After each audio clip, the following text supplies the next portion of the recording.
Welcome back to Vikram tutorial Jharkhand. आज का topic है तमाड़ विद्रोह। और तमाड़ विद्रोह हुआ 1782 से 1807 ईस्वी, यानी बहुत छोड़ छोड़ के भी इस विद्रोह का नेतृत्व किया गया। अब एक चीज़ और बता दें, झारखंड के जितने भी विद्यार्थी हैं जो तैयारी कर रहे हैं झारखंड से रिलेटेड, हमारे वीडियो को देखें, क्योंकि हम लगातार सिर्फ झारखंड से रिलेटेड ही वीडियो लाते हैं। तो चलिए वीडियो शुरू करते हैं बिना देर किए। इस विद्रोह का प्रारंभ मुंडा आदिवासियों ने अंग्रेजों द्वारा बाहरी लोगों को प्राथमिकता देने तथा नागवंशी शासकों का शोषण के विरुद्ध तमाड़ क्षेत्र में किया गया, इसलिए इसका नाम तमाड़ विद्रोह भी रहा। यह विद्रोह 6 चरणों में संचालित हुआ, ध्यान दीजिएगा। मतलब एक विद्रोह होता था, फिर 4 वर्ष 5 वर्ष शांत रहता था, फिर विद्रोह होता था। इस तरह से 6 चरणों में संचालित हुआ। सन 1782 ईस्वी में रामगढ़, पंचेत तथा बीरभूम के लोग भी तमाड़ में संगठित होने लगे तथा इस विद्रोह को मजबूती प्रदान की। नागवंशी शासकों द्वारा इस विद्रोह को दबाने का प्रयास किया गया, जिसकी प्रतिक्रिया स्वरूप विद्रोहियों ने अधिक आक्रामक रूप अख्तियार कर लिया। साथ ही इस विद्रोह को कुछ जमींदारों का भी समर्थन मिलना प्रारंभ हो गया। सन 1783 ईस्वी के अंत में अंग्रेजी अधिकारी जेम्स क्रॉफर्ड तब विद्रोहियों को आत्मसमर्पण हेतु विवश किए जाने के बाद यह विद्रोह अगले 5 वर्ष के लिए शांत हो गया। 5 वर्ष बाद 1789 ईस्वी में मुंडाओं ने विष्णु मानकी तथा मोजी मानकी के नेतृत्व में कर देने से इनकार कर दिया, जिसके बाद यह विद्रोह पुनः आरंभ हो गया। इस विद्रोह को दबाने हेतु कैप्टन होगन को भेजा गया, जो कि असफल रहा।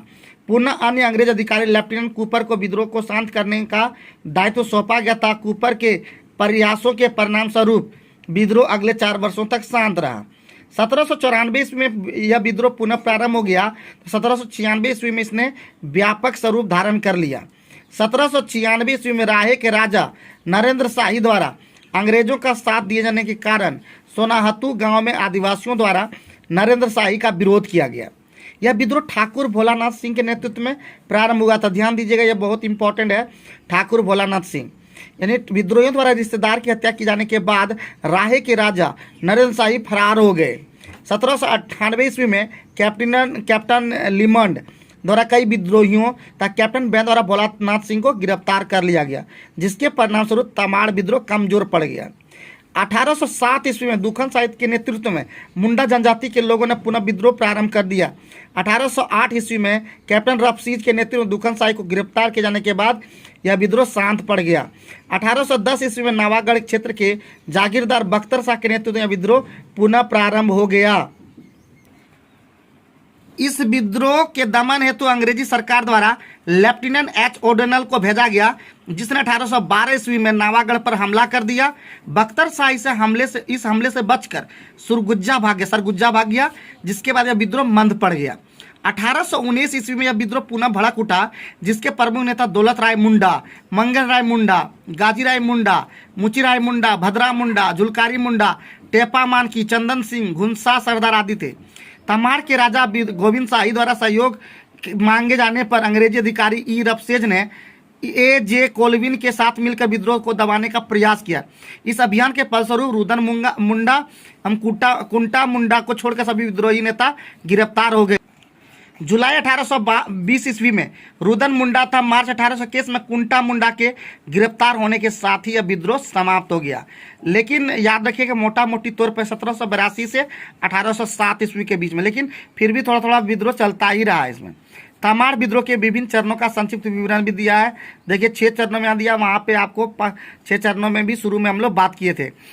पहला जो विद्रोह का जो चरण था वो 1782-83 मुंडा समूह नेता था। इसका दमनकर्ता मेजर जेम्स क्रॉफर्ड। ये पूछ सकता है कि पहला चरण का दमनकर्ता कौन था, तो ये पूछते रहता, कभी भी पूछा जा सकता है। 1789 में विष्णु मानकी, मोजी मानकी, लेफ्टिनेंट कूपर। 1794 से 1798 विभिन्न लोग, कैप्टन लिमंड एवं बैन। 1807 से 1808 दुखन शाही मुंडा, कैप्टन रफसीज।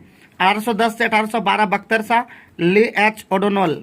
1819 से 1821 विभिन्न लोग, रफसेज एवं कोलविन। तमाड़ विद्रोह अंग्रेजों के विरुद्ध जनजातियों द्वारा लड़ा गया सबसे लंबा और बृहद विद्रोह है। अब बढ़ते हैं आगे। मुंडा विद्रोह 1793 से 1832 के बीच में हुआ, और ये बहुत इंपॉर्टेंट है। इसको हम लोग जानते हैं, उलगुलान विद्रोही भी ये कहलाता है। तो झारखंड के इतिहास में मुंडाओं के विद्रोहों की संख्या अनेक है, किंतु बिरसा मुंडा के नेतृत्व में संचालित मुंडा उलगुलान इनमें सर्वाधिक संगठित और व्यापक स्वरूप था। बिरसा मुंडा के आंदोलन के पूर्व मुंडाओं द्वारा अलग अलग उद्देश्यों से निम्न विद्रोहों का संचालन किया था। 1793 ईस्वी का बुंडू एमराहे का मुंडा विद्रोह, 1796 का सिल्ली एमराहे का मुंडा विद्रोह, 1807 का तमाड़ का मुंडा विद्रोह, 1832 का बुद्धू मुंडा का विद्रोह। आगे बढ़ते हैं और यहाँ पे पढ़ते हैं 1793 ईस्वी का बुंडू अमराहे का मुंडा विद्रोह। 1793 ईस्वी का मुंडा विद्रोह वास्तव में 1789 ईस्वी में विष्णु मानकी के नेतृत्व में संचालित तमाड़ विद्रोह का विस्तार था, जिसका विस्तार बुंडू अमराहे में हुआ। इस विद्रोह का कारण बुंडू अमराहे को जमींदारों द्वारा नागवंशी राजाओं की अधीनस्थता को अस्वीकार करना था। इस विद्रोह का दमन मेजर फॉलर द्वारा किया गया। 1796 ईस्वी का सिल्ली एवं राहे का मुंडा विद्रोह। 1796 ईस्वी में सिल्ली एवं राहे के मुंडा विद्रोह को रामशाही मुंडा एवं ठाकुरदास मुंडा के नेतृत्व प्रदान किया। इस विद्रोह के दौरान मुंडाओं ने नरेंद्र शाही एवं कुंवर लक्ष्मण शाही के गढ़ों पर अधिकार कर लिया। तो एकदम एक एक पॉइंट को आप लोग देखिएगा, याद कीजिएगा, और अगर याद ना हो तो 2-3 बार वीडियो को ही देख लीजिएगा। अब है 1807 का सिल्ली एवं राहे का मुंडा विद्रोह। 1807 ईस्वी में तमाड़ में मुंडा विद्रोह का नेतृत्व दुखन मानकी ने किया। इस विद्रोह का मुख्य उद्देश्य बंदोबस्ती व्यवस्था का विरोध करना था। 1819-20 ईस्वी में पलामू का मुंडा विद्रोह। पलामू में 1819 ईस्वी में भूखन सिंह के नेतृत्व में मुंडा विद्रोह का संचालन हुआ। 1832 ईस्वी का सिल्ली एवं राहे का मुंडा विद्रोह। 1832 के मुंडा विद्रोह का नेतृत्व बुद्धू भगत ने किया। यह विद्रोह जमींदारों के खिलाफ था। तो कल के वीडियो में हम आप लोग से बात करेंगे कोल विद्रोह और भी आगे का विद्रोह। तो आज के वीडियो में इतना ही, क्योंकि वीडियो हम छोटा छोटा बनाना चाहते हैं जिससे आपको पढ़ने में मज़ा आए, समझने में अच्छा लगे और आप सब चीज़ों को क्लियर कर सकें। तो कल के वीडियो में देखिए कोल विद्रोह और भी विद्रोह के बारे में हम लोग बात करेंगे।